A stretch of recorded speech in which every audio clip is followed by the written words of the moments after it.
I was working 12-hour overnights in a nursing home.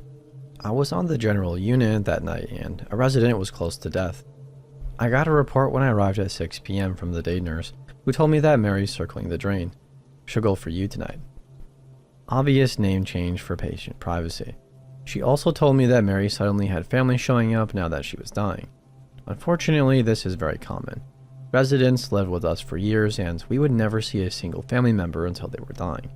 Our residents were all private paying folks that could afford like $8,000 to $10,000 a month for high-end nursing home care. The rooms looked like Hilton suites. When somebody was close to death, family members would crawl out of the woodwork to prove how much they loved grandma and all of her jewelry. Mary lived with us for 4 years and I honestly didn't even know she had family.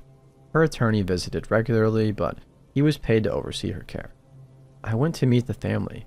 There was a son and a grandson sitting in the room and a little great-granddaughter that was about 7 or 8 years old sitting on the floor outside the room in the hallway.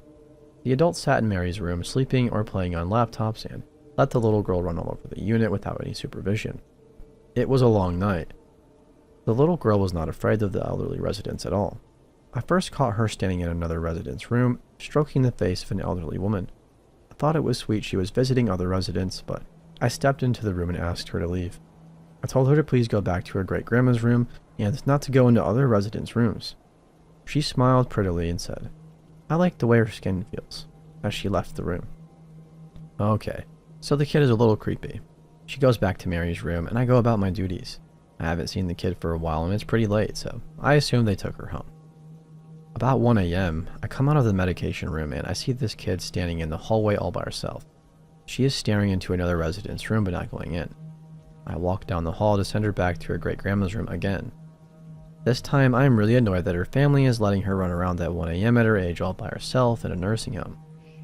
As I walk up to her, before I can say anything, she smiles at me and asks, "Do you like to touch them?" Completely forgetting what I wanted to say, I just stare at her and say, "What?" She looks into the resident's room she was standing outside of and says, "The old people. Do you like touching them? Like when they're dead, I mean."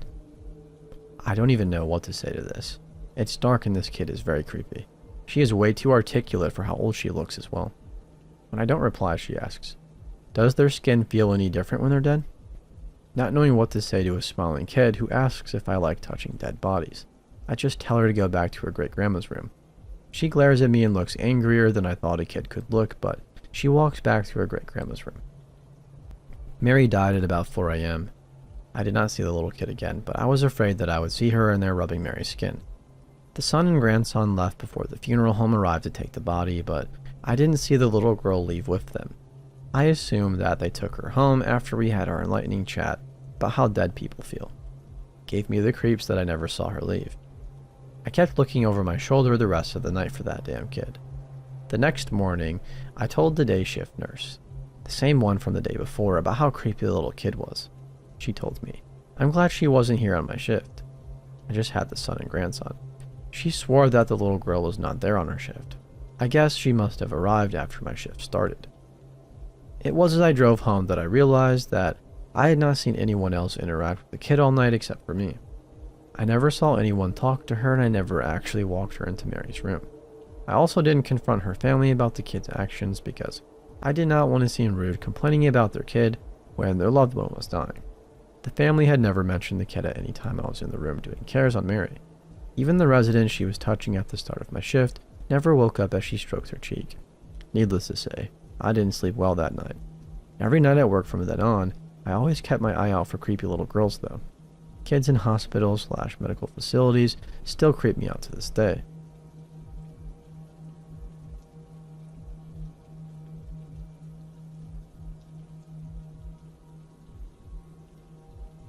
In 2011, I was apartment hunting and found this one place that seemed perfect.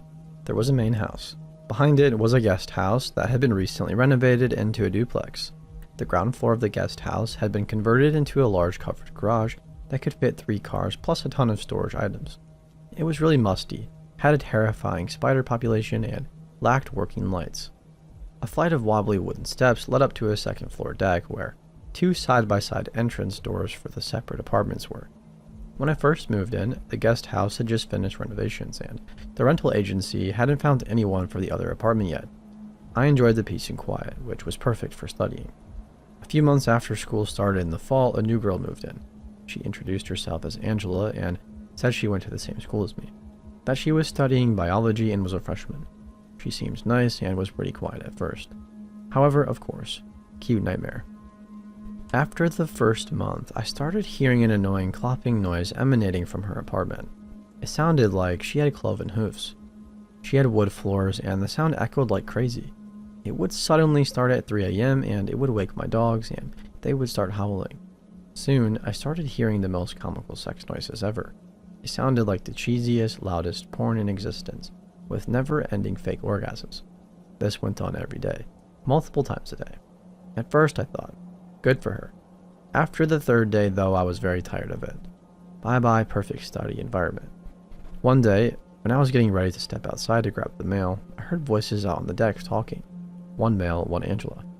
I peeked out through my peephole and saw an older guy, maybe about 60 years old, with a fat belly, white hair, and a sweat-stained undershirt. This was maybe 10 minutes following one of the most comical sex routines. I assumed that she had a super old sugar daddy and waited until they left to grab my mail. A week later, I pulled into the back alley that led to the garage entrance and saw a car parked in front of the garage, blocking the entrance. I assumed Angela had a friend over who decided to park there. I knocked on her door and she answered in feathered lingerie and clear platform stripper shoes. A very sweaty and out-of-breath older guy said he would move the car. By this point, I had realized that Angela was a prostitute. I excitedly texted my friends the news and we laughed about it. The next night, it was really dark out. I had gone to the grocery store and pulled into the back alley. The floodlight was out and it was unnervingly dark. I always hate pulling into the garage because it's insanely creepy, especially when it's this dark out. However, I opened up the door, slid my car in, and then get out to unload. A dark shadow stood at the garage entrance next to my trunk. Hello? I almost peed my pants, though I liked my guest house. It wasn't in the best neighborhood, and I was convinced I was going to be mugged finally. Instead, the man made small talk, asking me if I lived next door to Angela, if I was a student, how I liked the area, and if I had a boyfriend, etc. He told me I was beautiful and that he'd always wanted an Asian girlfriend.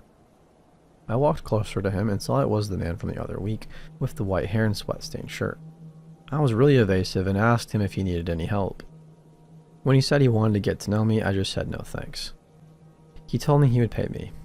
I realized he probably thought I was a prostitute too, and I quickly told him to screw off. I rushed past him and went upstairs, leaving my groceries in the car and the garage door wide open. Shortly after, I started noticing that things were going missing or moved in my apartment. Clothes would go missing. I'd hunt desperately for a pair of leggings or a dress or a bra, and I would never be able to find them, even after searching the laundry hamper. Stuff like mail or books would be moved from one room to another. My dogs and cat also started acting really skittish. Sometimes I would catch them staring intently up at a corner. One night, I woke up at around 3 a.m. to hear really serious scratching noises coming from the living room. It sounded like a large animal with big claws was digging away at something. I mumbled, "Muffin, stop." I felt a paw on my arm and slowly opened my eyes. Muffin was on the bed with me, looking at me nervously. Okay, huh? I sat up and looked around. My other dog and my cat were both sleeping soundly on my bed too. So, what was in the living room making scratching noises? I also noticed that my bedroom door, which I had shut when I had gone to sleep, was now wide open. Nope. I've never been one to believe in the supernatural, but I was pretty convinced based on the signs that there was a ghost living in my apartment. Maybe this guest house used to be slave quarters. I put in headphones to drown out the noise and stayed up all night doing paranormal research on my laptop. I never once got out of bed to check out the living room. I was way too terrified. The next day, I crated my dogs and cats and went to school.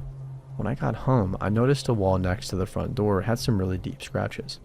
The drywall and paint were ruined. These hadn't been there the previous day, and my pets were crated while I was gone, so I couldn't figure out where these had come from. Must be the ghosts, I thought. The landlord had told me previously that there were paint cans in the garage, so I figured I would try to hide the ghost's mess with some paint. I went down in the garage. Right in front of my parking spot inside the garage is this weird little workspace that somebody had constructed before I moved in. I never looked inside, but it was maybe 6x4 and had walls made of particle board. I didn't see any cans of paint on the garage floor, so I figured this was a storage room for stuff like that. I opened the makeshift door to the workspace. First, I saw shelves with paint cans. Great. Then I looked down and saw a blanket, pillows, a flashlight, a giant plastic canister of cheese balls, a big screwdriver, and a Velcro wallet. There was also a set of weird pull-down stairs at the top of the workspace, attached to the garage ceiling, like the kind you use with an attic. I picked up the wallet and looked inside. Bam. Photo ID of that creepy sweat-stained shirt guy. I immediately fled the garage and went into my apartment to call the cops and report that a homeless guy had apparently moved into my garage. The cops came to investigate. First, they found that the pull-down stairs led up to a door in the ceiling that resembled the ceiling tile. When you lifted and moved the ceiling tile aside, you were in my unused utility closet in my apartment. The cops asked if I ever noticed anything strange in my apartment, and I told them about the missing and moved around stuff. Apparently, the screwdriver found in the workspace had flecks of paint and drywall on it. I don't know why somebody would just sit in my living room and scratch at the wall with a screwdriver in the middle of the night, but I am so glad I never left my bedroom to look at the ghost now. The cops never found my missing clothes, though. The cops also never found or caught the guy. I tried to confront Angela about the weirdos she was bringing to our building and how one had been living in the garage and breaking into my apartment, but she mysteriously disappeared. No more comical sex noises or clopping. Mail piled up in her box. Then randomly a month later, a new guy was living there. Weirded out, I called the landlord, who said the new guy was a tenant and wouldn't give me information on what happened to Angela. Very creepy.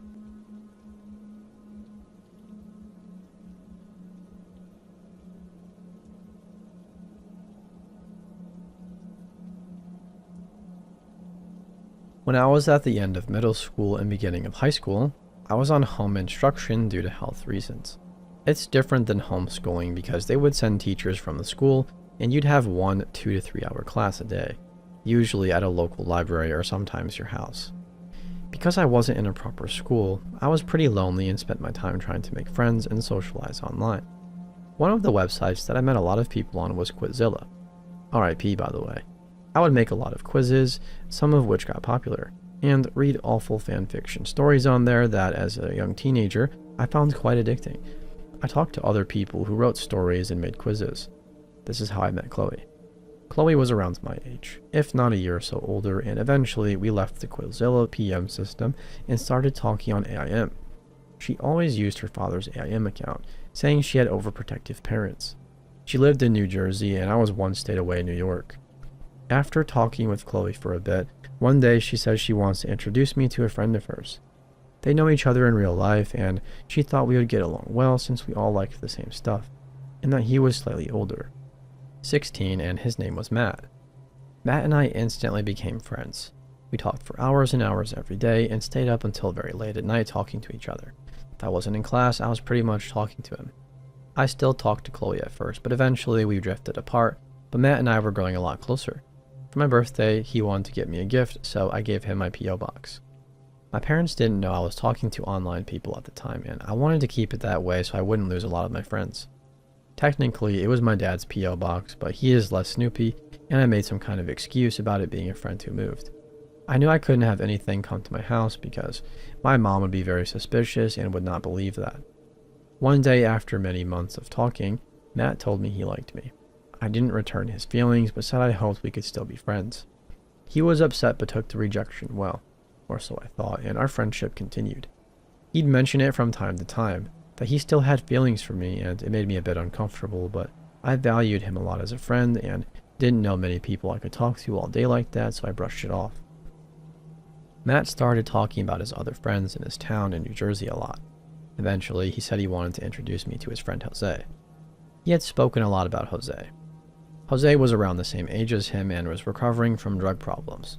Having been in rehab, he knew what it was like to lose a lot of friends and get pulled out from school. He introduced us, which also happened on AIM because this was before the days of social media.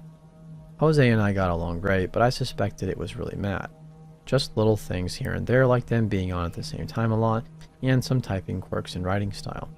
The differences in typing, they had seemed a bit fabricated, but he seemed like a 3-dimensional person at least. I didn't say anything because I thought it was interesting Matt would pull that. I was really into psychology and all that kind of stuff, and I wanted to see where he would go with it if it was really the same person. At that point, I wasn't 100% sure and felt it could go either way. Needless to say, after talking to Jose, he confessed his feelings to me. Again, I wasn't interested and he was okay with that. Eventually, Matt and Jose started introducing me to more and more friends. It became blatantly obvious that they were all the same person. Jose was the only one who felt fleshed out. These people got increasingly two-dimensional and had very similar odd interests and the same typing style. I was sure it was all Matt. Still, I played along as if I believed it. Most of these were guys who would eventually try to date me. Some were girls who acted as rival characters. This continued on for a bit. He essentially created a fake group of friends in this town. Eventually, there was a night where nobody was on. Another thing that had tipped me off to the fact these were all the same person at the beginning. They were on versus off at similar times. I ended up finding this IRC chat room. I really loved it and met a few cool real people. I started going on the chat more and more often and made friends there. This chat consumed the most of my time.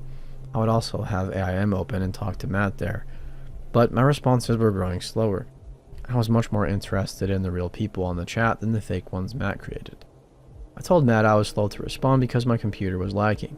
Some nights I didn't sign on AIM at all because I was talking to people in the chat instead. Matt didn't like this. When we did talk, it was increasingly filled with tension. When I said my computer was lagging, he said, "It's lagging because of that damn chat." He would snap at me about talking to other people on the chat and becoming closer to them whenever we did talk. I was getting fed up, especially since I really liked my new chat friends. One day, I signed on to AIM and got an angry message from him. Deciding it was the last straw, I wanted him to go away. I told him I didn't want to be friends anymore. He tried to protest, so I told him everything that I knew, all the people were fake, and I was just playing along with it. I just wanted to end things once and for all. He was angry. He denied that the people were fake, but instead questioned me. Were the things I said about myself and my life a lie too? It got scary at the end, telling me how much I would regret this. But nothing happened for a while and I disappeared. There was a forum I used to go on a lot at this time, and eventually a new user joined. This was common because it was pretty active, but this user had a quote from a movie I loved dealing with betrayal as his signature. Matt and I talked about this film a lot. This user kept trying to be friendly to me and message me. In the PM system, I told him that I knew it was Matt and he got angry. He threatened to kill me in a detailed, brutal manner. I still to this day have no idea how he found me on the forum. I never told him about it, didn't know personal information, and my username was different from anything he knew. I had gotten a new email after this because I didn't want to be contacted by him. He started emailing me, sending me pictures of places near my house, including my house. He did not know my address and only a P.O. box that is a few towns away, and places I went to a lot and never told him about. The emails were very creepy. I didn't tell my parents because I didn't want to be banned from talking to people online, which, looking back, was very stupid. I was scared. I had a cell phone by this point, and I never gave him the number, but he started calling me on it and leaving messages saying the same kind of things. How I should just take him back in my life because then he wouldn't have to do this to me. How he changed my mind eventually, and if I did anything to make him angry, like grow close to other people, threats. They were incredibly vivid and detailed. I have no idea how he found the new email or my phone and many of my accounts. I made a friend online who was a 4chan type wannabe hacker. After months of this, I asked him for advice and he said he would scare him away. I have no idea what he did and he wouldn't tell and be coy to avoid the question, but things de-escalated a lot after this. Matt had disappeared. Thought it would be the end. And every couple of months, even up to when I was in college, I'd meet someone through some site I was going on and know right away that it was him. He always had the same MO and never got better. When he knew that I was always on to him, instead he tried to become friends with my friends, I guess, to find out information about me. I had to warn friends for years later, both online and offline friends, about him just in case. At this point, I had wondered if even Chloe and Matt were the same person. One day though, it stopped. I figured he grew bored, and it lasted for many years by that point though, so I was shocked but didn't complain. I always thought he would come back, but he never did. I ended up looking him and Chloe up on Facebook when this all felt distant to me, just to see if anything would come up. I found him. He was engaged to another girl. They had pictures on the beach where they wrote their names in a heart in the sand. I wondered if she even knew half of what he had done to me. I also looked up Chloe, and to my surprise, she was a real person and now had a baby. I don't know if the person I was talking to was actually Chloe though, or a fictional version created by Matt, or even vice versa. You know how when you talk about someone with a common name, you give nicknames to differentiate them from other people with the same name, like Pokemon Matt, Firefighter Matt, etc. To this day, I call this guy Jose Matt.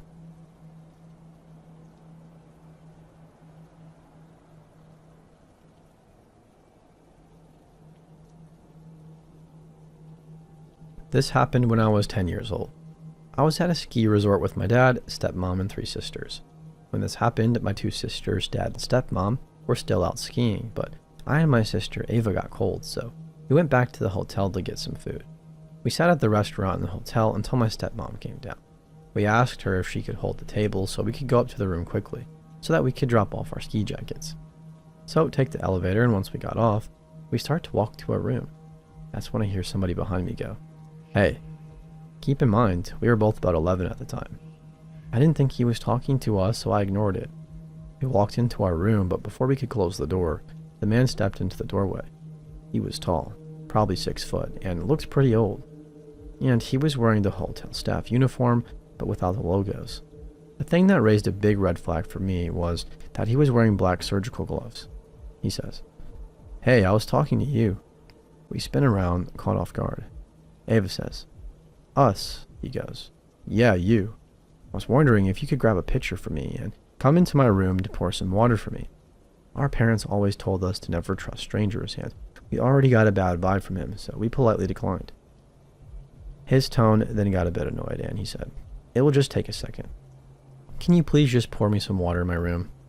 At this point, we already knew this wasn't right, so we said no again. This conversation went back and forth for probably 3 minutes until he tried to walk into our room. Our instincts kicked in at this point, and I ran toward the door and said, "Sir, we are good," and I slammed the door on him.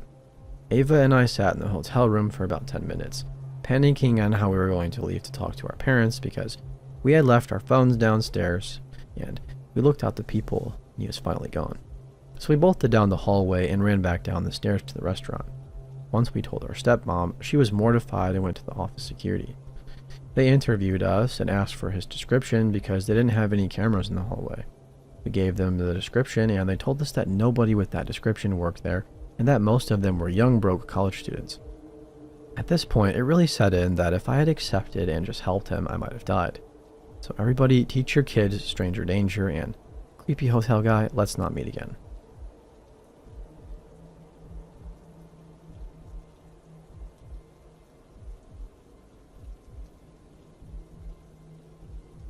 My hubby and I moved into this house a 1.5 years ago, and it all started just after lockdown. The neighbors on one side have a couple on the bottom half, 40s and a single man on the top half. It's all one big house, but they're pretty separate in their living arrangements. We have had drinks with the downstairs neighbors a couple of times, and the first time they introduced us to the upstairs guy, Trev, and told us after he left that he had some brain damage from falling off scaffolding a few years ago.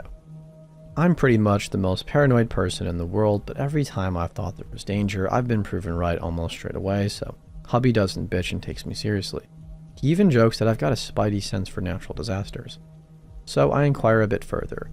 The lady of the house tells me very occasionally that he will have a psychotic break and be violent, but it's very rare, and once in a while he shaves the cats. Cue blank stare. She just laughed and said he's harmless, and she's got some knitted jumpers for the cats in case he does it again. So I work in construction, and due to you know what, I've been on and off work like a yo-yo, but had a few solid weeks off while hubby went to work. Trev noticed this and came over one day to make sure I'm okay on my own. I said yes, I'm fine, and my bloke will be home any minute, thanks. A few days later, I open the door, which has a window so you can see out, and throw the welcome mat out so I can beat it later. When I do this, however, he's standing there and halfway through saying something like he was chatting away well before I opened my door. Then he says, "Well, are you?" And I obviously ask what, to which he says, "Coming over for a smoke," and holds a joint out to me. I told him, "Sorry mate, now I get drug tested for work," and thought that would be it. He just stared at me and said, "You're alone though." "I know you are." And I'd had enough. Told him, "Yep, but I've got plenty of weapons so I'm not worried." Turned and went back inside. Maybe it was petty of me, but I went back out an hour or so later and sharpened all of my machetes and knives, which I collect. There are a few dozen so far, and I made sure to do it in the front step, where I normally smoke because I knew by then he was watching me. Other things include my tampons being taken from the windowsill on the toilet, only when the window is open, and there's no chance they'd fall because under that window is just flat concrete for ages. You would see them. My bins are being sorted through. My mail is being put on the step instead of left in the mailbox. Constantly seeing him hide and watch me while I'm cooking or doing dishes, or even smoking outside. I spoke to the downstairs couple once, and the woman told me not to be so hard on him because he's got brain damage. I told her, speak to him. Tell him to not come over the property line ever again, or I will deal with it. With the law or a more permanent way, I will deal with it, so tell him. I haven't had him over since, but he still watches, and I still practice with my blades. I'm only 5'3" to his maybe 6'2", and no, I don't care what's wrong with him, I'll protect myself just fine. Hubby knows better and is staying out of the way, while still keeping an eye on things. He's there if I need him, but knows I'll sort out my own problems, just like the last time. Let's never ever meet again, creepy dude next door.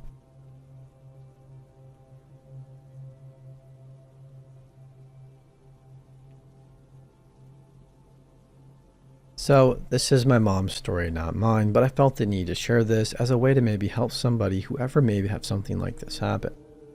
My mom was at Sam's Club all alone, shopping for groceries like most do on a Sunday when this man starts to follow her.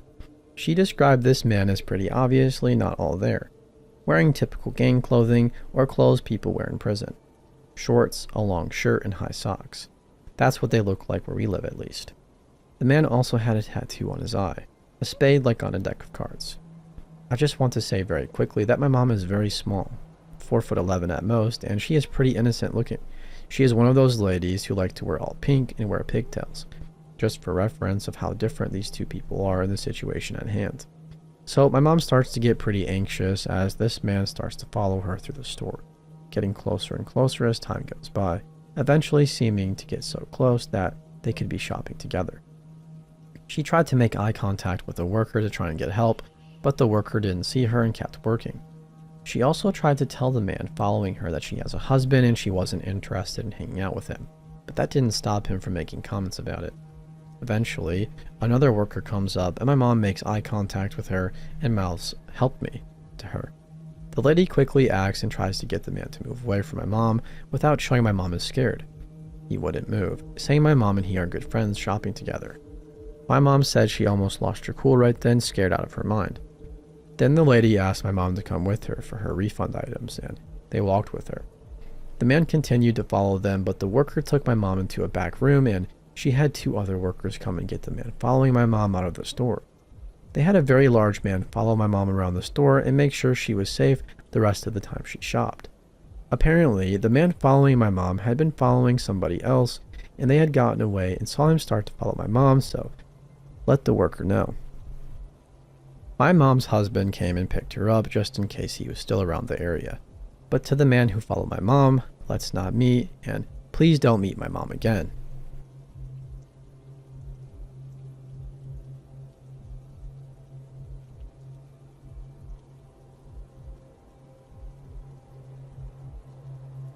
I, 23 female, went to Vietnam last year to see my little sister.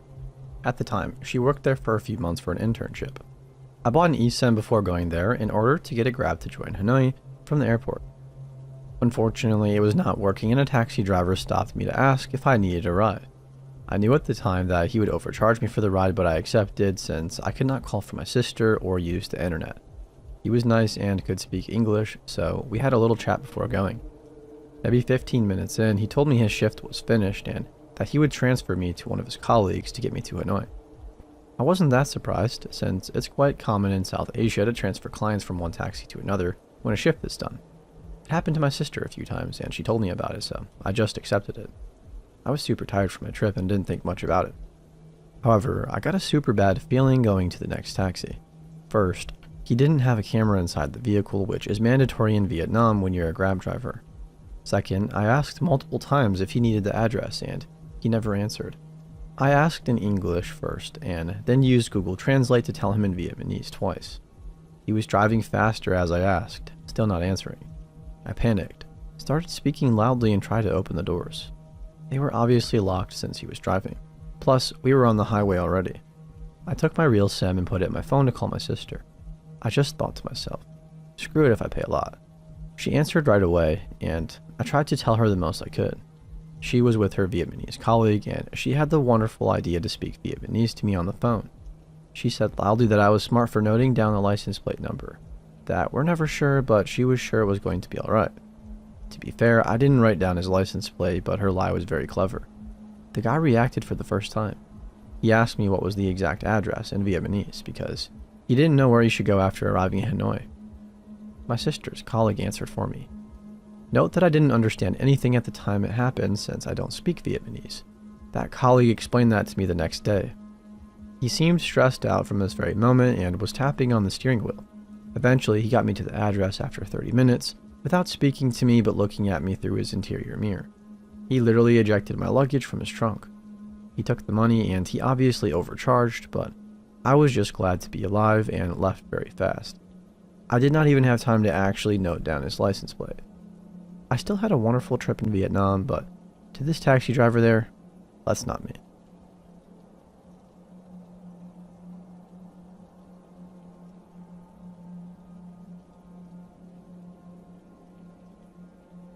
The events in this story are all true, and to be quite honest, scare the living shit out of me. I may pretend to be tough and brave, but I'm quite easily spooked. And this is by far the creepiest thing that has ever happened to me to date. I usually feel fairly safe in my town, but this one incident has certainly awakened me to the fact that no place is perfectly safe. It was this New Year's Eve just gone when my friend called and asked if I wanted to go to the New Year's Eve festival at the beach with her and her boyfriend. Being the kind of person who normally just stays at home and does nothing special for this particular holiday, I agreed. Every New Year's Eve, my town holds a festival at the beach in celebration. Rides and games are set up, bands play live music, clubs hold fancy dress parties late at night, and at midnight on the dot, a series of fireworks displays are put out for the public. Normally thousands of people turn up, so the beach can get quite loud and crowded, but it's still a pleasant atmosphere all around. Before hanging up, my friend Jess asks me if I will pick her and her boyfriend Tyler up on the way to the beach. She also lets me know that one of our other close friends is coming along and that we should go straight to her unit so that we can all walk down to the festival together. I tell Jess, no problem, and then go to get ready. In about half an hour I'm ready. I do not yet have my license, and so I asked my dad if he would pick up my friends and drop us all off. He agreed. It only takes about 3 minutes to drive to my friend's place, and then a further 10 minutes to drive to my other friend's unit. My other friend Haley lives in a small 2-bedroom unit with her mom. The unit is right next to the beach, and it only takes about 5 minutes to walk down to where the festival takes place. When we arrive, she is already outside waiting for us, standing on the balcony and enjoying the sunset. We all file out of the car, making sure to thank my dad for dropping us off, and then head upstairs to greet Haley. We all hug and begin to catch up, as we hadn't seen each other for a couple of months. Graduation, work, and life got in the way. We all headed inside for about 10 minutes to grab a drink and catch up a bit more. Haley's mother came out and talked to us for a bit as well. At this point, the sun had almost well and truly disappeared, and so we decided this was the perfect time to head down to the festival. The walk down to the beach was pleasant. It was a warm summer night. There was a cool breeze to ward off the heat, and the whole area smelled of cotton candy, buttered corn, and warm donuts. We spent the first few hours going on rides together, and then we went and bought some food and sat down on the sand to eat it. So far, the night was amazing, as usually whenever I went out with my friends, there was always a parent with us. No parents this time. It felt great. Felt like freedom. After eating, we went up to the stage where the live bands were playing and danced for about an hour. There were plenty of classics being played, such as YMCA, Time Warp, and various hits from Grease. All in all, it was a really fun time. After an hour of dancing to music, the four of us decided to head back to Haley's unit for a drink of water, and we had all spent our money. At this point, it was well and truly dark, around 11 o'clock, and the heat of the day had subsided to a pleasant warmth. We walked along the path merrily, saying Happy New Year to every passing group or cop. A few party-goers on the 4th floor of an apartment complex shouted, "Hope you have an epic New Year," drunkenly at us. We laughed and wished them the same. As we walked further away from the crowds and the noise, the light grew less and less. There aren't many streetlights near my friend's unit, and we were soon engulfed in a soothing darkness, with only the moon to light our way. It was at this point that I, for some reason, began to feel uneasy. It was too quiet for my taste. You know that feeling you get when you're being watched, or at least think you're being watched? That exact feeling washed over me, and I subconsciously moved to walk in between Haley and Tyler, instead of walking on the outside of the group. I shrugged off the feeling after that, attributing it to the fact that perhaps my ears were just used to the loud noises of the festival. They were, after all, ringing a bit. We ran into another group of people we knew from school along the way, and feeling was completely forgotten. I had missed these people after graduation and immediately struck up friendly, lighthearted conversation. We parted ways as we made it to Haley's unit block and climbed the stairs to her unit. Haley's mom and the mom's boyfriend greeted us upon our arrival. And we all got a drink of water from the refrigerator before relaxing together on the couch. We were all a tad worn out at this point, and the fireworks weren't for another hour, so we decided to chill at the unit and head down to the beach at around 11:45. We all joked around and had a snack, and then Haley asked if she can sleep over at my place. I ring my folks and check if it's okay with them, and they give me the okay. My parents love having Haley over. She's a very well-mannered person and likes to help out where she can. At 11:45, we all leave the unit and begin heading down to the beach. We only get about a minute down the road before Haley says that she has forgotten her pain medication for her bad knee, which she is supposed to take before bed. At this, Jess seems a little bit annoyed but reluctantly agrees that we should go back so that we do not have to make another trip back to hers at the end of the night. We head back, and the whole way Jess seems a little distant, like her mind isn't on the conversation at hand and she's focused on something else. I am the most quiet and observant one of the group, so I notice her silence pretty quickly since usually she's a big chatterbox. I ask her if she's alright and she replies with, "Of course," so I simply leave her to her thoughts. After retrieving Haley's pain medication, we head back out again. This time Jess suggests that we walk on the other side of the road where it is more well lit and there are parents with their children on the playground. We think nothing of it and agree. As both Haley and I have poor night vision and a bit more light would be rather welcome. When we are halfway across the road, Jess mutters to us, "Don't look behind us." My first thought is that maybe there is a drunk with their pants down taking a piss against the wall or something, but then Jess adds, "Walk faster." I begin to feel uneasy and immediately obey her request, knowing that whenever Jess seriously tells us to do something, it's usually for a very good reason. None of us look back, despite that nagging human instinct to look. I trust Jess. When we are across the road, I ask Jess what is wrong and what has her so on edge. She replies to me, "There are 3 guys in black hoodies following us. I recognize them from earlier." Earlier? I think to myself, puzzled, and then Jess explains that she saw those same 3 men. They had to be men. They were very tall and bulky when we came to the unit for water earlier. A chill runs down my spine at this, and I realize that my sense of being watched probably came from those men. What made me even more creeped out was the fact that they had waited all that time for us to come out. Unable to resist, I glance sideways out of my peripheral vision, and my heart hammers in my chest when I notice the 3 men. They are indeed rather pointedly following us. And they have their hoodies on, zipped up all the way to their chins. This would not be so unusual if not for the fact that it was a hot night. There was no need for a hoodie or any kind of jacket, and they were wearing bandanas over their mouths and noses. I could not make out either of their facial features. This scared me. Jess prompts us again not to look and suggests that we walk even faster. We do so, despite the fact that Haley, Tyler, and I are tall and strongly built people. I should mention now that I'm an 18-year-old female, and despite my build and reasonable strength, I understandably didn't want to tangle with 3 big unknown men dressed all in black with bandanas covering their features. It crossed my mind that they probably thought we were good targets. Jess was short and thin. They most likely heard that Haley needs pain medication. I walked with an obvious limp as I have arthritis in my right knee, and Tyler had his hands full, being the pack mule, as they call it. Despite Jess's instruction, I can't help but give the occasional glance at the 3 men, and of course they continued to follow us.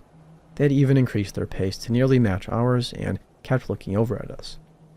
I think they meant to intimidate us, as they made it quite obvious that they were staring at us.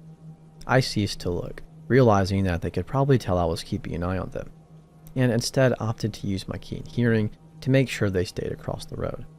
I wasn't fond of this, as they could have a knife or a gun or anything, and if they suddenly sprinted at us, I wouldn't be prepared, but I didn't want to provoke them by staring. I am not a fast runner, and my stamina leaves much to be desired. At this point, the path ends and gives way to bushes and shrubs. The bushland is quite easy to go around, but doing so would mean moving closer to the unknown men following us.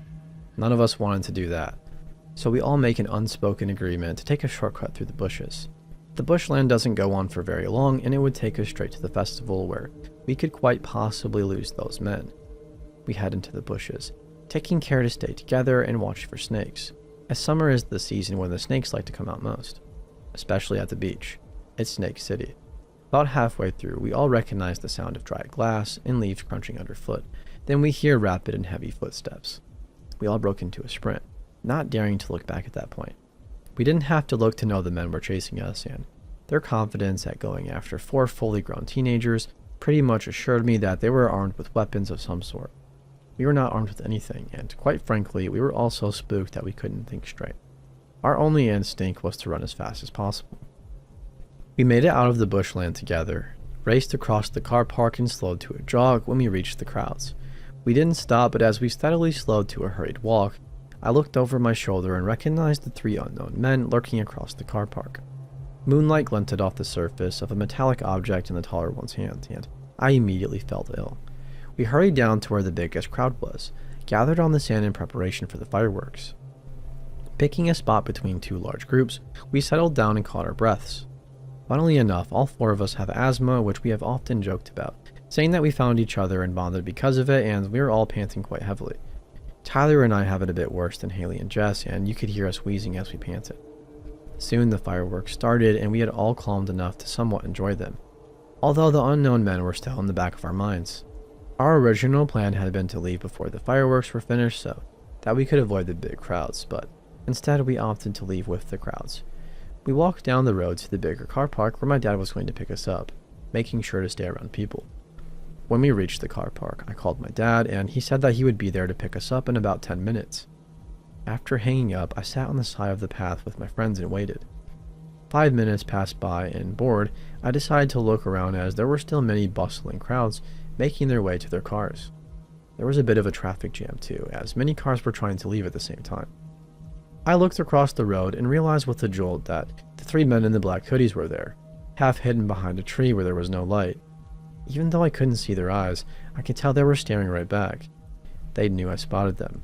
The taller one discreetly showed his knife, waving it a little as if to taunt me. Then he raised it to his throat and made a slow mock slicing motion.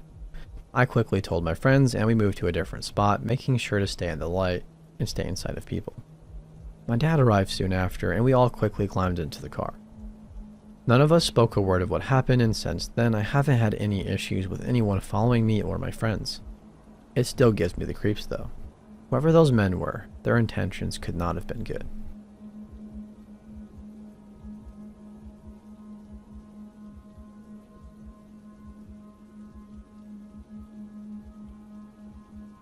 Four years ago, when I was 17, female, my best friend Hannah, also 17, came over to my house for the weekend.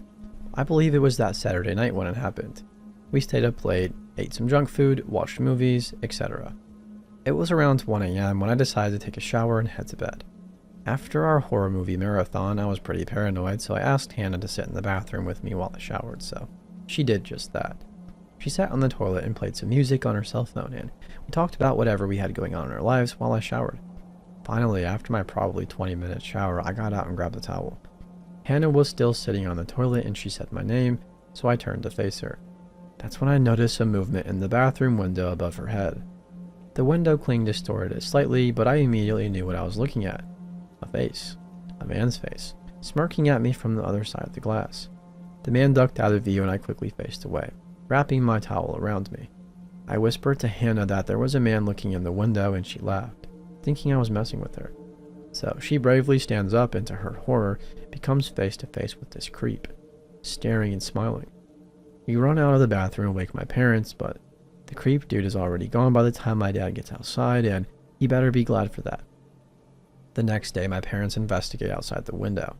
There was a cinder block underneath it that the man had been standing on, indicating this probably wasn't the first time he peeped on me. And stuffed between the block and the wall, a bag of lotion. The window cling was useless, as you could see everything inside the bathroom clearly from the outside, but we didn't know that at the time. Still, I can't shower without having the bathroom windows covered.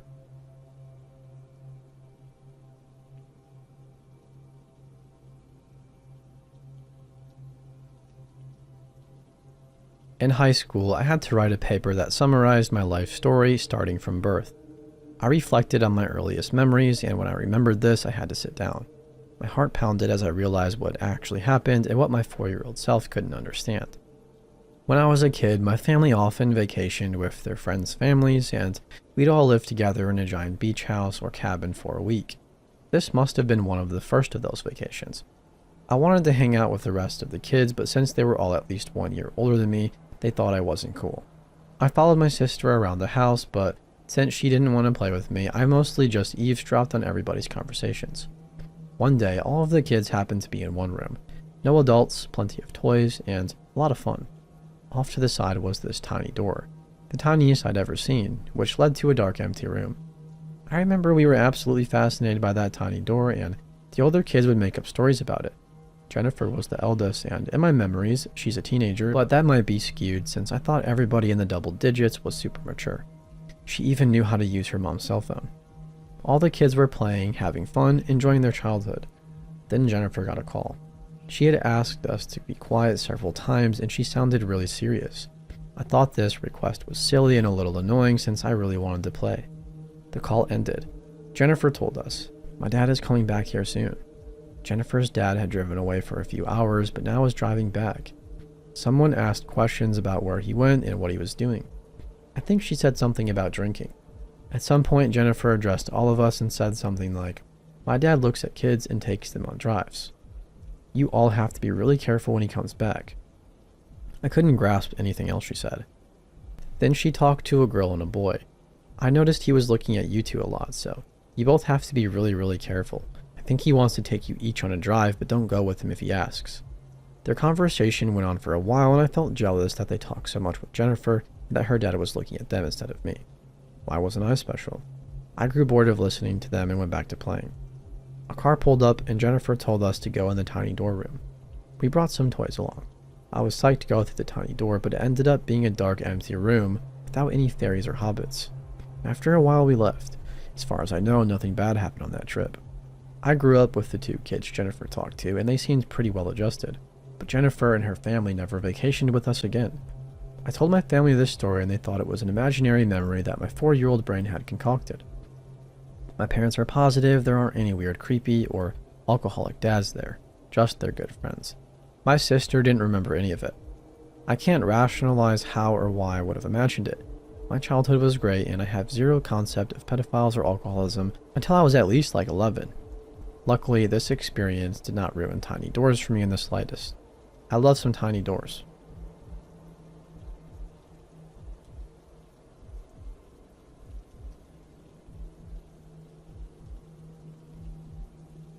This was back in January of 2018. It took me a few years and a little therapy to be able to talk about it. I'm okay now, and I thought I would share. It's a little long, but buckle up. I was part of a study abroad program in Bangkok, which was awesome for the record. Not long after being there, my fellow students and I went out for a night on the town. After a night of drinking and running amok in Bangkok, we somehow end up in a back alley illegal strip club area. Here is where I think it's important to mention that I am a female, and I was the only female in the group that night. I saw things that I'll never unsee in the 15 minutes we were there, and it honestly keeps me up at night once in a while.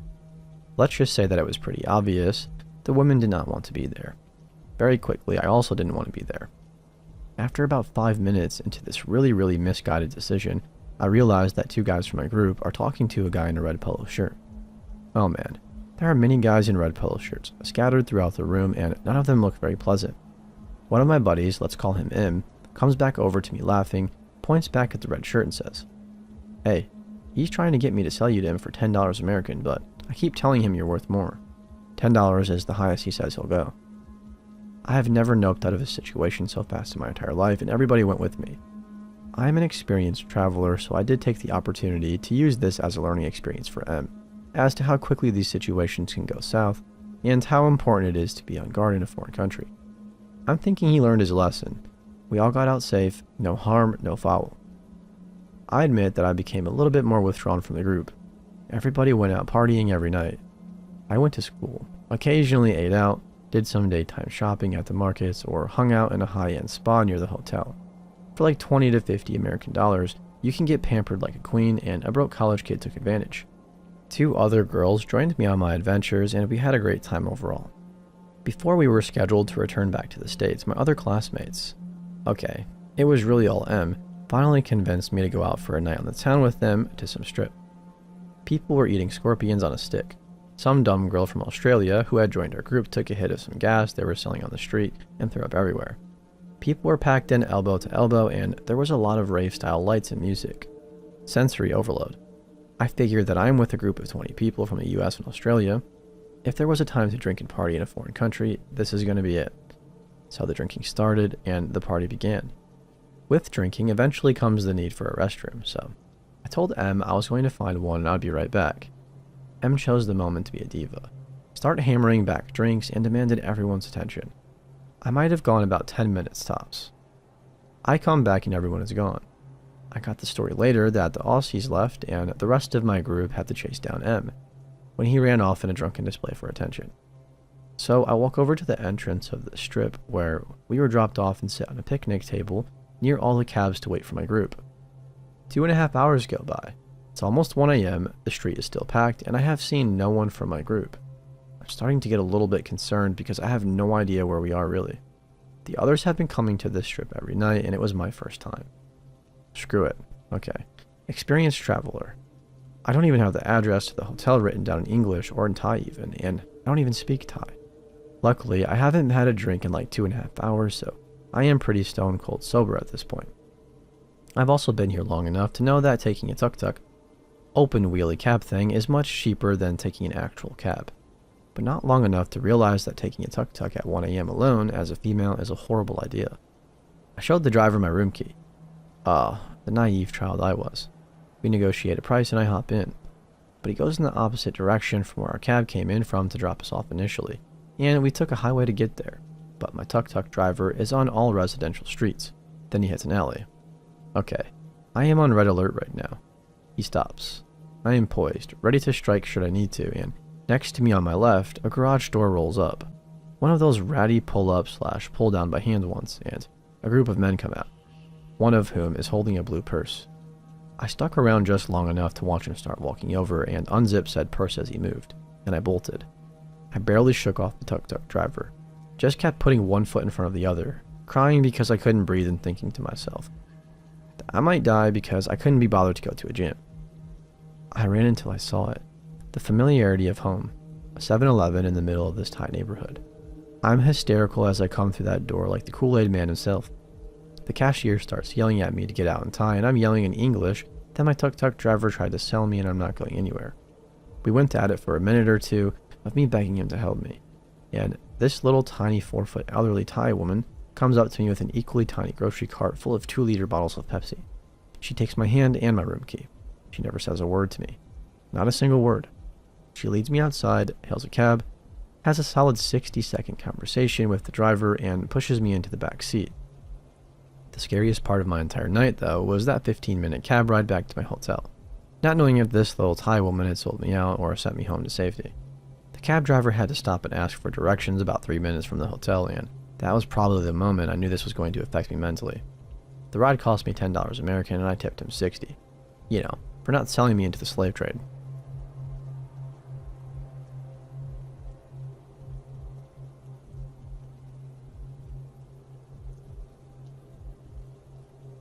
I was at the gas station and went up to the register to buy some gas and some drinks as I was going on a small road trip. I got there and there was a large balding man with a ginger beard with the name tag Guy. I smiled at him and was polite since I work customer service and try to be nice to everyone because you'll never know what kind of day said person might be having. Guy smiled at me and asked if we've met before. I've never seen him in my life, and I made a joke saying, I just have one of those faces, and laughed it off. I had alarm bells ringing in my head because of his tone. I had a deep sinking feeling in my gut as he took his time checking me out. Guy kept talking to me, saying I looked great today and he guessed my dead name. But I haven't told anyone my dead name in years, as I am non-binary and hate people knowing. I tried my best and keep that name a secret. Plus, I was paying with cash, so I couldn't think of a way that he would know. I smiled more to brush it off, trying to imply that wasn't my actual name, saying, No, I go by Royal. He frowned and scratched his beard, and I could have sworn I saw bloody dandruff or something like that come down onto the counter. I took my change and went out to my car, filling it up as quickly as I could. I pulled out my phone with the intent to let others know my location and just to tell my friends and my mom. Feeling hot breath in my neck and someone's body pressed up against my back, I spun around and there was Guy. The most worst smell hit my nose as I looked down at me. I'm 5'6", and my best guess is he was about 6 foot. Guy smiled, multiple of his teeth had been missing. He said I was rude for talking about him behind his back, and I laughed it off and apologized. I went to quickly get the gas pump out of the car. Before I could even get my hand on it, Guy grabbed it from me and did it for me, smiling and saying that I shouldn't bother doing such manly things. He went to explain that he finally knew where he knew me from. He explained I was a sex slave in a past life, that he was my master, and that he knew my frame anywhere. I'm 17, mind you, and I have never met this man in my life. I nodded and tried to laugh it off, saying, "Oh, really?" I didn't want to anger him. The man didn't seem to be happy with that as I tried to go around and get into my car. He opened the passenger door to get it. I was in full panic mode and had started my car and put the pedal to the metal, with both doors swinging open. As I drove away, Guy had fallen to the ground and started to scream and curse. I pulled over after a mile and shut both of them.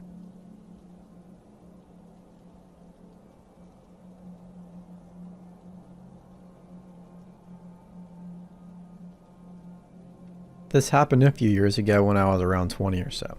I was hanging out with my buddy Matt in my apartment, located in the downtown area of a medium-sized Midwestern city. We were drinking whiskey, watching comedies, playing tunes, etc. He mentions that he has a close friend named Emily who used to live in my apartment building with her mom. She now lives across the street from me, and he thought it would be a swell idea if we met because apparently we are very similar and I was single and ready to mingle at that point in my life. He rings her cell and tells her to come by my place. She arrived at my apartment and I instantly became fond of her. She was hilarious, very pretty, and a musician like me. She was around 30, so about 10 years older than me. My friend Matt was 35. I've always had friends that are much older for some reason. We played songs together and laughed hysterically for hours. Matt decided to go home, leaving us two alone. We chilled for a while longer, ended up making out, and I got all of her contact info before she told me she was going home. Now we can meet up soon. Over the next few weeks, we developed a strong relationship and we hang out almost daily. I would throw some pajamas on and walk across the street, and we would get wasted and watch movies. It was cool. After arriving home from my 10-day trip to New York City, things got really weird. The day I returned, she asked if she could come over, so I unpacked my stuff and then told her to stop by. She rings the buzzer, takes the elevator 7 floors up to my apartment, and lets herself in. I was talking nonstop about all the awesome things I did and the people I met in New York City, and I could immediately tell she didn't want to hear any of it. She would change the subject every time I brought it up, and eventually she said, "Can you stop talking about New York? I really don't care." I was surprised to hear her speak like this. The Emily I had been getting to know was not like this. She was caring and passionate and an amazing person. At least I thought. Fast forward to a few nights later, I had just gotten home from working a 12-hour shift and I collapsed in bed, ready to pass out for the night. It's about 9 p.m. and I get a text from Emily that says, "Hey, what's up?" I don't feel much like replying at that moment. I am too exhausted and our last hangout was too weird for me to comprehend, so I am still trying to decide how to deal with that. I plug my phone into charge, turn the lights off, and fall asleep effortlessly. All of a sudden, I wake up to somebody pounding on my door and screaming at the top of their lungs. "Open the door. Let me in now." My entire apartment reeks like cigarette smoke. I grab my phone from beside my bed, my heart beating a million miles per hour. 27 missed phone calls, a bunch of text messages, all from Emily. I scan through the text while she's still at the door screaming, trying to break my door down. The most recent text from her is a long one claiming I'm a piece of shit for not responding to her text earlier and that she's coming over to beat the heck out of me for not doing so. She had a key to the building still from when she used to live there. I get out of bed nearly having a panic attack and try to decide what my next move should be. Should I open the door and calm her? Should I call the police? Should I just ignore her? I decide to open the door. She begins wailing at me, swinging her arms trying to hit me.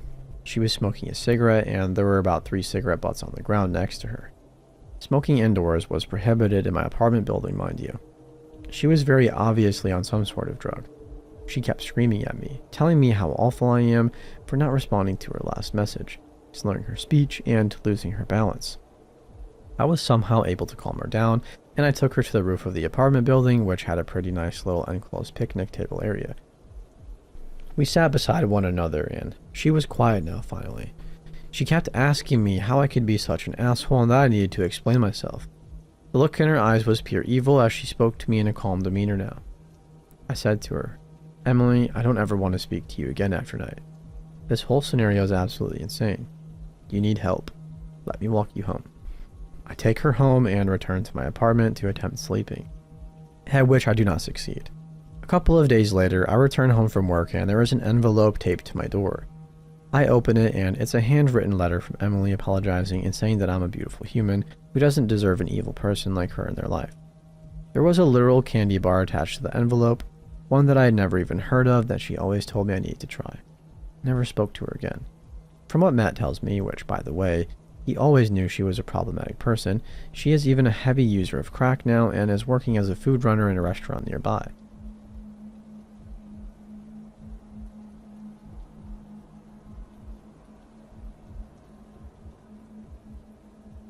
A couple of years ago, during the summer after my junior year of high school, my friends went to the beach to see the 4th of July fireworks. A bit of background information. I lived in a county away from my friends and wasn't familiar with the area around that beach, and only one friend, Shelby, lived anywhere near the beach. The others lived much further inland. None of us could drive, so we walked several miles to the town beach from Shelby's house before the fireworks, and we're making our way back in the late evening around 10 o'clock. There's a certain distance from the beach where the crowd from the fireworks always disperses as they make their way down the side streets, at around the point where the major shops in the town are. But we had to keep following the straight road to the center of the town to get back to Shelby's house. The streets are always mostly empty at that point, with only a few stragglers and the occasional cop at a very busy intersection. There were 4 of us, Shelby, Amber, Hannah, and myself, walking in rows of 2 with our arms linked together. We had a pretty good time and were still feeling kind of giddy and goofy. Hannah was my partner and Shelby and Amber were walking behind us. We were on a bit of a stretch of road with no side streets, with a bunch of smaller shops, fast food joints, gas stations, etc., where everything was closed due to the holiday in the late hour. There was a group of a few men, around their late 20s or early 30s, standing on the sidewalk outside an empty gas station. They didn't move to get off the path when they saw us walking around them, which I thought was weird, but it was a holiday and they were obviously drunk, so we stepped slightly into the street to walk around them. One man grabbed Hannah's arm while we were trying to pass by and asked if she had a cigarette on her. None of my friends smoked at the time, so we very honestly said no, and continued to walk once Hannah pulled her arm away. The man was tall and fairly well built, and we were all pretty short, so we were a little startled, but we didn't think much of it as we walked down the street. We even made a few jokey comments about it when we were far enough away from the station. Several minutes later, Amber and Shelby fell a bit behind because one of the crappy flip-flops Amber was wearing slipped off her foot. Hannah and I didn't notice and kept walking, and the next thing we know, Shelby and Amber were leaning over our shoulders and whispering that the man from the station who tried to ask Hannah for a cigarette was following us a few yards back, without any of his friends in tow. We were all a little bit freaked out at that point, but we decided that it was possible that he just happened to be going in the same direction, so we picked up the pace and continued down the street. At this point, there were intersections that started appearing every few blocks or so we switched to the other side of the street at one end, kept going. We thought that we probably had nothing to worry about anymore until Amber looked over her shoulder at the next intersection and saw the guy on the same side of the street as us again. We switched once more and he switched with us. But the third time we switched, the man didn't. Instead, he kept walking on the other side of the street. A bit after the intersection, a big commercial truck was parked on our side that blocked the view of most of the street in front of us. Something didn't feel right to me, so I made everyone hang back a few seconds and we stopped a couple of yards away from the truck. Lo and behold, the gas station guy crossed in front of the truck and headed down the side street next to it that was between 2 shops that were already closed for the evening. Shelby started swearing and we turned around and ran back to the intersection and down the street that intersected the street that we had been walking on. We were only an empty train parking lot away from Shelby's house then, so we kept running full tilt down the street, and all a lot as she explained that the side street he walked into wasn't a real street, just a dead-end alley between 2 restaurants. Nobody familiar with the area would walk down there on purpose, but it would be the perfect place to go if you wanted to get the jump on someone walking by.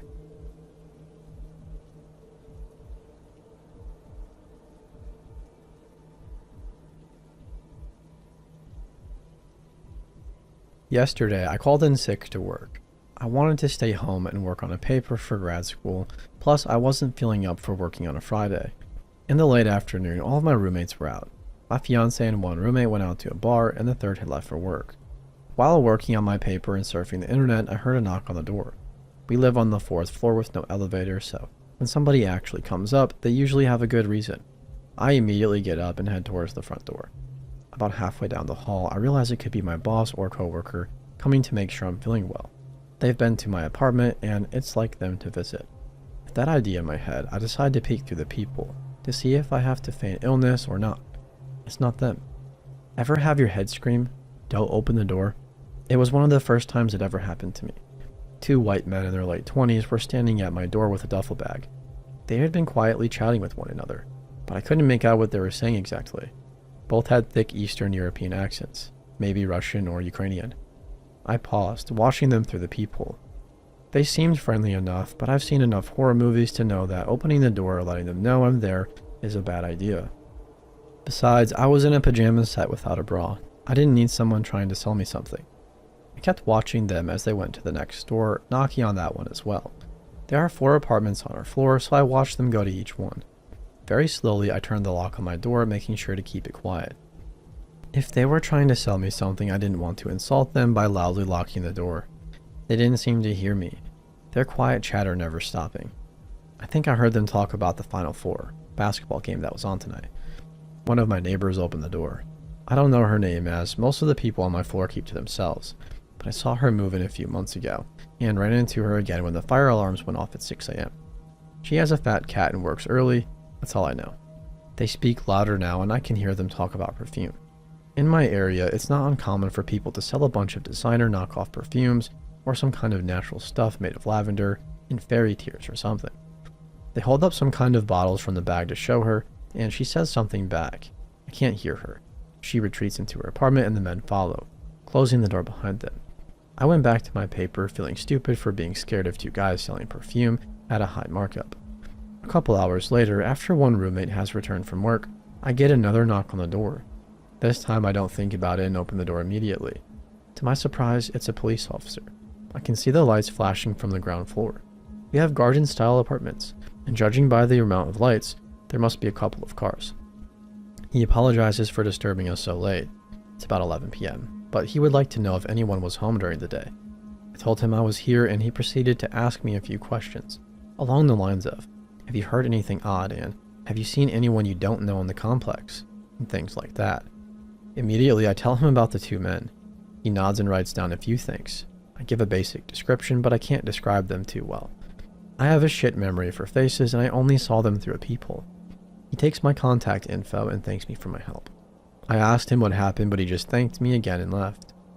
Her apartment door was closed, but there wasn't any kind of police tape on the door or really indication that they were in there. This morning, I heard a lot of commotion on the stairs. I looked out the door, and there was a moving truck. The woman's husband was helping carry boxes and bags downstairs. It almost looked like moves that I used to do in college, with belongings thrown into trash bags. I just went back inside. A few hours later, I received a community-wide email from our leasing office, telling us not to open the door for unknown visitors under any circumstance. I had a package waiting at the office, so I headed down to get it. While in the mailroom, with the receptionist, I made a comment about how my neighbor is moving out so soon after moving in. Offhandedly, she says, "I'd move too if that happened to me." When I asked what she meant, she immediately clammed up and started to hurry me out. I have no idea what happened, but I'm happy to be moving apartments soon. Update 1. I spoke with somebody else at the leasing office, taking the approach of a tenant, concerned that somebody will rob me as well. I talked to a community captain. They help tenants out with problems, one assigned to each zone of the complex, and flat out asked if my neighbor was robbed. Her response was, "Well, yeah." She was very hesitant and followed up, saying that the couple would not like the details of what happened to be released. I might have hit a dead end here, but I'll try to follow up with the receptionist when she comes in tomorrow.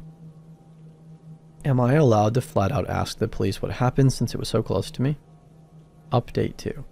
Earlier this evening, 8 p.m. or so, I heard my neighbors chatting while I was walking upstairs. A lot of you guessed it. Unfortunately, she was assaulted. I wasn't going to share it, as someone mentioned below that we should respect their privacy and wishes not to have this mentioned. The reason I bring this up is to emphasize how terrified I am, because I just heard a knock on my door. I was up late submitting my paper. Yay, procrastination. And I heard a knock on someone else's door. Considering it's almost midnight, there isn't much noise to drown that kind of thing out. I tried to brush it off. Maybe one of my cats was doing something, but then I definitely heard it on my door. I'm too terrified to go look out the peephole, but I called the police. I hope that does something. Update 3. False alarm. Some shithead teenagers who decided to scare people in the complex after seeing the email. Multiple people called in, so I think our floor was randomly chosen. Cops picked them up and called me back, letting me know not to worry.